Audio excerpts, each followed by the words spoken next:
Wednesday, April 2nd, we had our April all-church training. As a church, we covered a lot of ground, from planning center to new visitor cards to a few updated usher duties, and the excitement we all share at seeing what God will do through 2 Sunday morning services.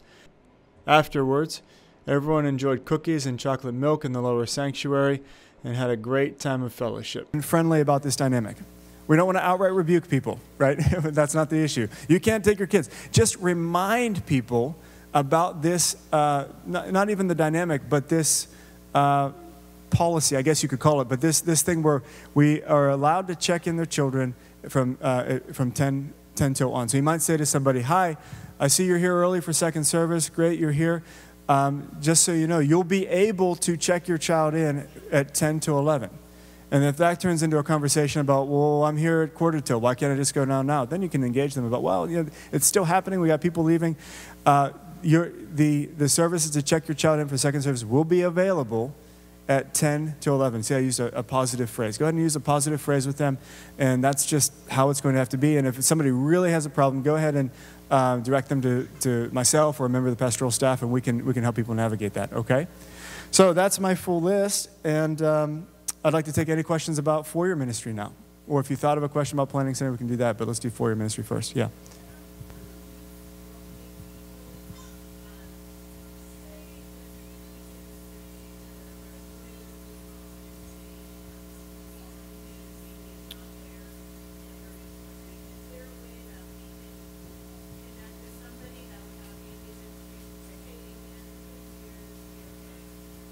That's a great question. So Mindy asked, this is more for the video than you guys, I think you probably heard, but what's that? Oh, Mindy asked, you know, since we do normally gravitate to the same areas and during church, which is very natural and normal, and would notice if there's a new person that comes a couple weeks, but then we notice that person suddenly is not coming, is there a way to connect with the information we collect to maybe follow up on them? And I would say absolutely. The way to do that would be this. Number one, hopefully we're all, meeting new people and getting their names. And so maybe you'll be on a first name basis with them. Hopefully by the point you notice they're not there.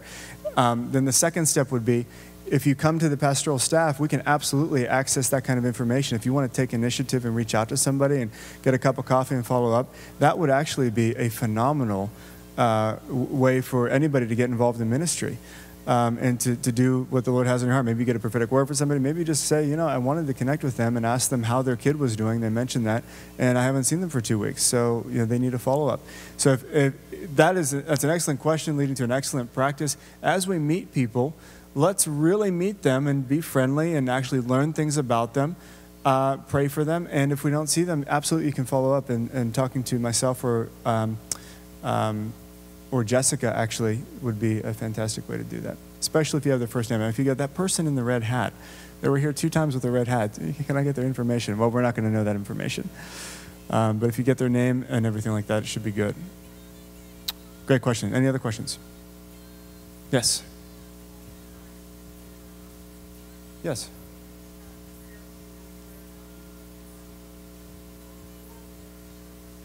Yes. Thank you for reminding me. The question is there a Foyer ministry prayer meeting before we get there? And the answer is yes. And we have been meeting 30 minutes before service, okay?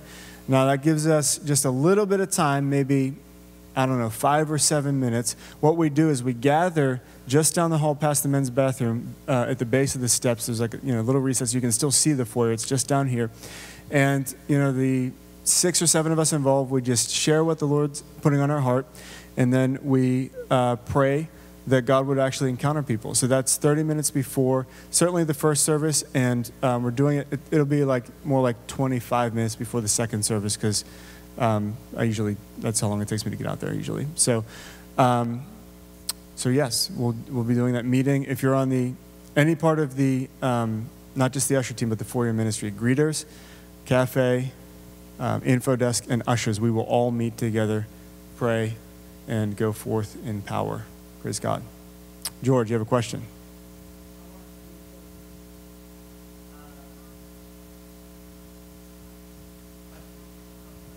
Yeah. If you want to be part of any part of the Foyer ministry that I just mentioned, including ushers, The way to do it is let's go to the info desk, get plugged in with Planning Center, and get on the list of people that are available to be scheduled, and then we can get you plugged in and moving as you're available. That's the way we do it. Great question. Yes, Marty. Yeah.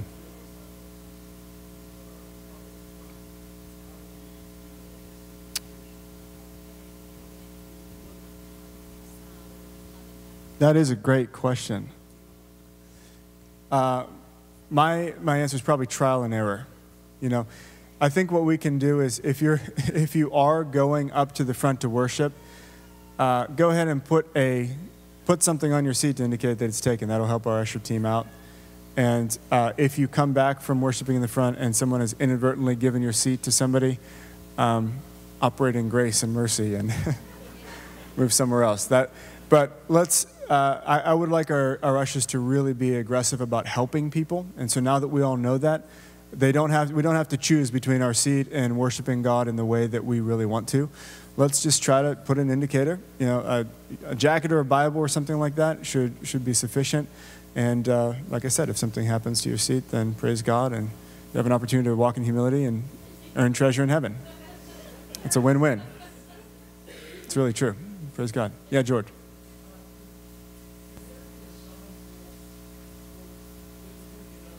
Yeah.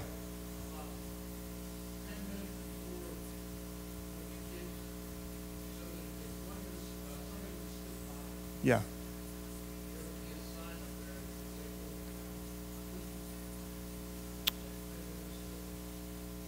Right. Ideally, what we're going to do is station a full-time usher person in that stairwell. That should be sufficient. Yeah, that's a good idea. The question was, can we post a sign about the 10 minutes till for the second service with the children? And I think rather than go the sign route, we're going to try it with the people we're putting in place for that can operate as a catch-all for that. But great idea. And also we are thinking about maybe putting on that front screen above the info desk that kind of information, which hopefully would be visible enough that people would see it too. So that might pop up there and you'll see that as well. Yes. Sure.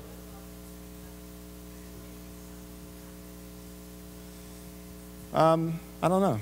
Pastor John, is there any way to get sound in the bathrooms? Oh, usually you can hear it in the bathrooms. Duly noted. Duly noted. We'll think and talk and who knows, fundraiser. You know what? I have. Okay. Yeah, we're going to post this on the internet. So great. Glory, maybe. We'll get back to you on that. Duly noted. We'll write it down and talk about it. Okay. No. Okay. Any other questions as we move on from this subject? Somebody, please. Yeah, Marty. Yeah. Yep.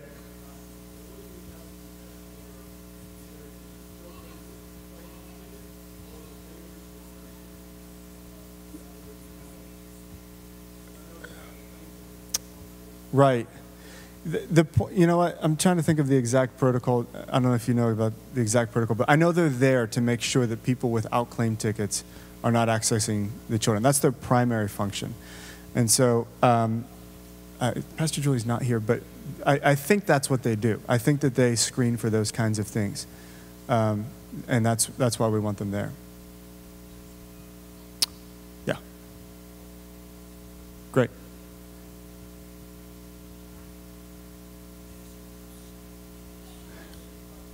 Yeah. The claim tickets are matched downstairs with the children. The question was, on their way downstairs, when you see that security guy that's posted, is he going to check to make sure you have a claim ticket? And the answer to that is yes.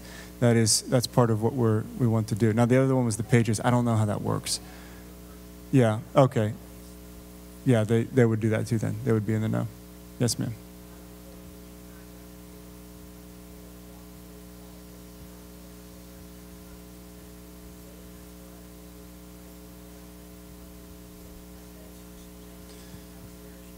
Yeah. You absolutely can.